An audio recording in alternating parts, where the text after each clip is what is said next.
update. As you can see, I'm in a completely different setup. I finally got tired of trying to get her to sit still while I film these videos because she just is everywhere, and I just felt like this was gonna be a lot easier. I also tried to I started this video and I tried filming it in her bedroom and just wasn't working. So in order to get this video up, we moved to the floor. Anyways, I can't believe, like, we have one more month of an update after this one. That's just crazy to me. So she's almost 1, which, guys, I never fully understood how emotional actually would be with your baby turning 1 until my baby was turning 1. Like, I never got like why parents got so upset about it. I'm like, oh yeah, they're turning 1, cool. But now I totally get it because all the emotions are hitting me. So we are in full birthday party planning mode right now. If you guys watch my vlogs, you already know that, but we've started planning. We have cupcakes picked out. We have like our venue. We have everything that we're doing.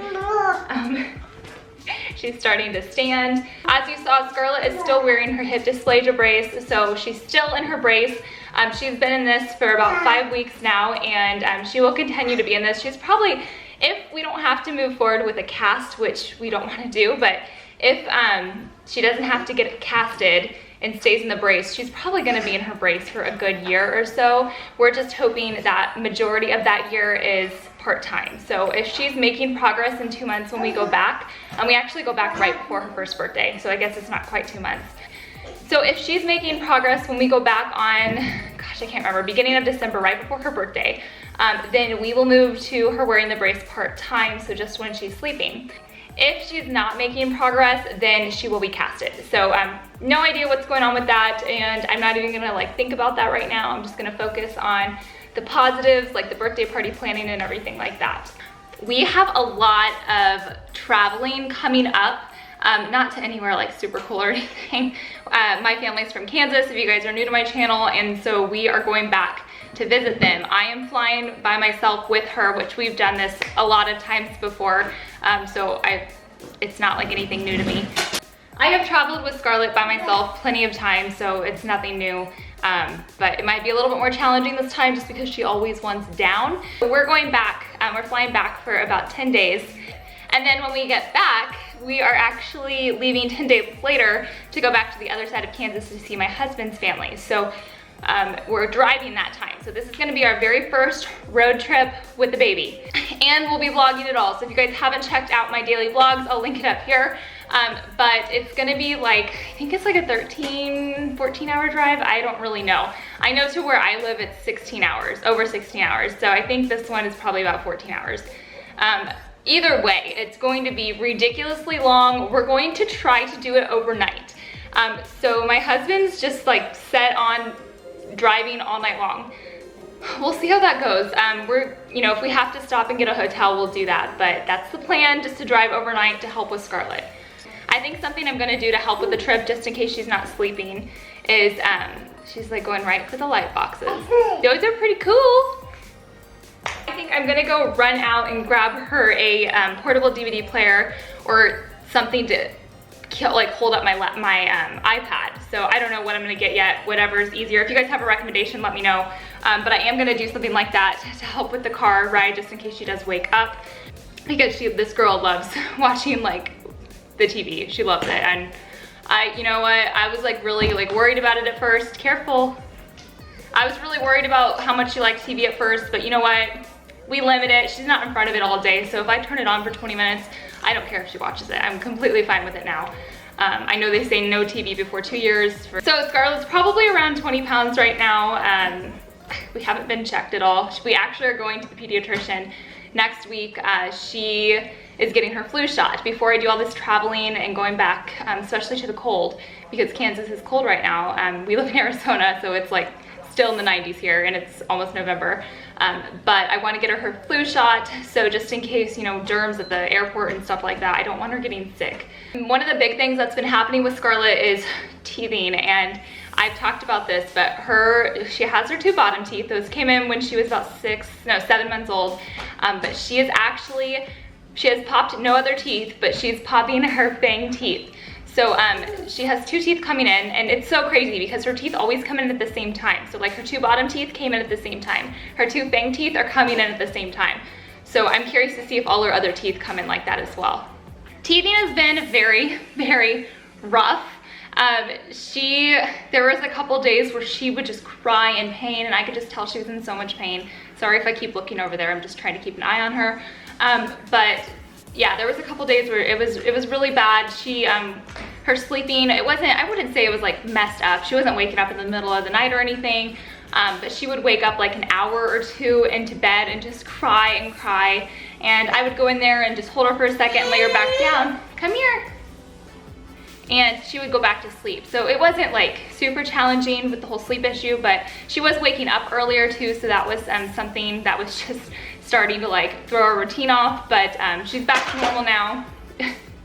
And I mean, I guess in the scheme of things, it wasn't that bad, but it did, you know, mess up our routine a little bit.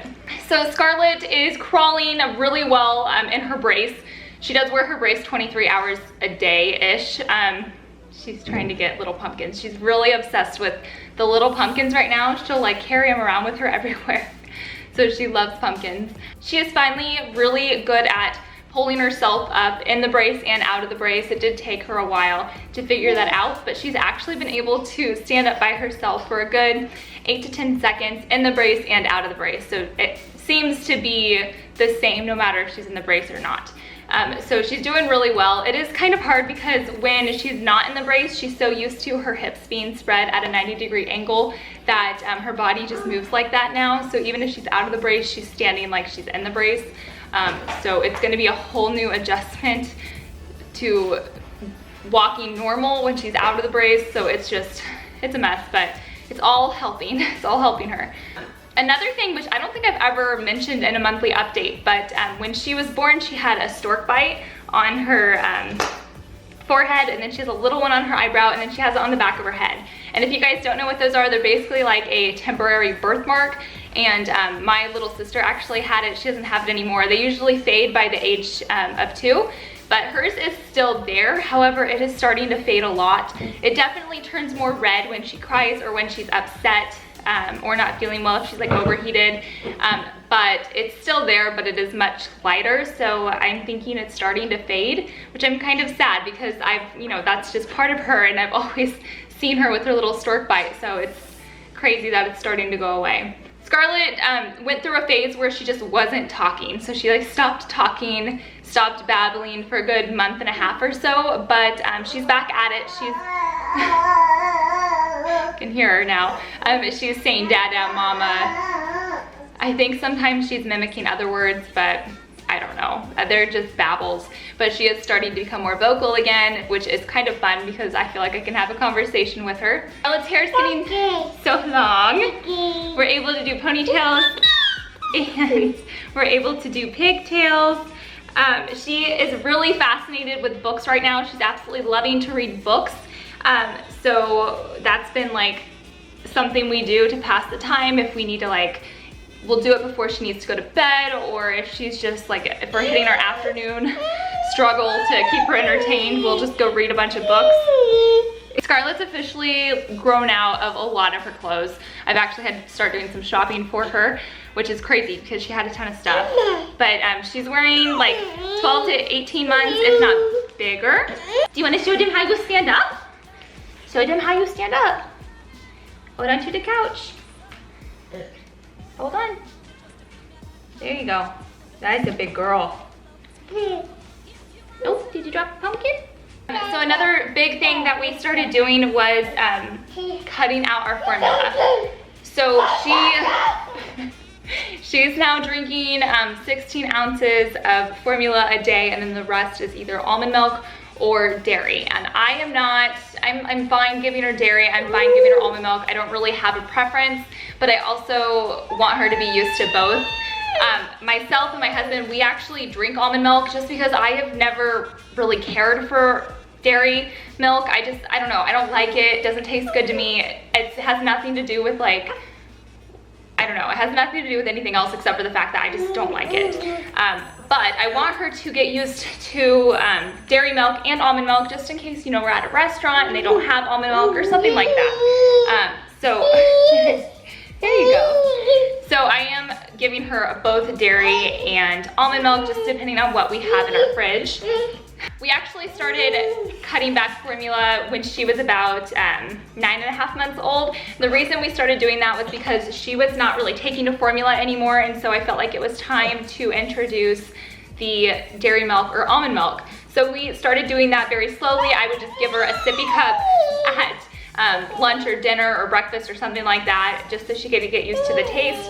And slowly she started drinking more of it, and then I started replacing, because she was drinking 4 bottles. So I started replacing 1 bottle, and then that became 2 bottles, and then now we just have our morning and evening bottle, and the rest is all milk. Scarlett did get sick this past month. She got like a stomach bug, I think it was what it was, and she had some massive diarrhea. It was disgusting. Like, she was pooping I think I went like 14 or 15 diapers, like back to back with them being dirty. So it was really bad, and that actually caused her to have a diaper rash, and then the diaper rash turned into a yeast infection. So it was really, it was really bad, but we got nystatin, and it's just a steroid cream, and it cleared it right up. We've also started throwing fits. I'm trying to figure out when is the right time to start discipline. We're starting to get to that point where I'm thinking we need to really start working with her on learning what is a good, like how to behave and how not to behave.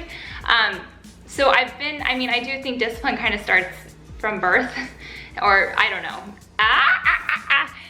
You want one? And he's like, I want one too, please. I've been trying to figure out ways to teach her good from bad and wrong from right. But I don't know. I don't really have like a method, or like I don't have anything specific that I'm doing, but I am starting to recognize that it's probably time that we start learning right from wrong. And so I have been like when she gets full, she'll take her food and she'll just throw it off, and she'll like make a mess. And I know that's just kind of like a lot of babies do that, but I'm trying to teach her with consistency. I'm just trying to say, no, we don't do that, and just try to let her know that that's not okay, and we don't throw our food on the floor. The other thing she started doing was she'll take her food when she's eating and she'll give it to Indy, our dog, and she'll feed him. So I'm trying to teach her that's not what we do, and I don't know if any of this is like actually registering, but I strongly believe in consistency, and I think if I start now that hopefully she will catch on. I don't know, we'll see. I could be completely wrong, but I don't know. If you guys have any advice for like how to start discipline, or just teaching your baby right from wrong, please leave it down below. If you guys have any like comments about that, I'm definitely curious. I think I mentioned back in her 10-month update that diaper changes were just a struggle, and they still are. Nothing's changed in that aspect, and it makes it that much harder that I have to put the brace on her. So not only do I have to get her changed, I have to put the brace on her. So she just hates it. I don't know. I think it's just they go through a phase. That's what you guys are telling me, at least. So I don't know, but it's still a struggle. She's such a happy baby despite everything that she's been through with the dock band and the brace, and overall I'm very thankful that she's very healthy, and all of these little medical issues that have been happening, they're treatable, and I mean, she's just fine. So it's been an amazing 11 months. I can't believe my baby's about to turn 1. I can't believe I'm about to have a 1-year-old. That's just crazy to say. I think that's everything for her 11-month update. I'm just gonna keep this kind of simple today. If you guys have any questions, leave them down below. Also make sure to subscribe if you guys are new, and give this video a thumbs up if you guys enjoy baby updates. We have one more, and we will see you guys in our next video. Bye guys. You wave bye-bye. Wave bye-bye.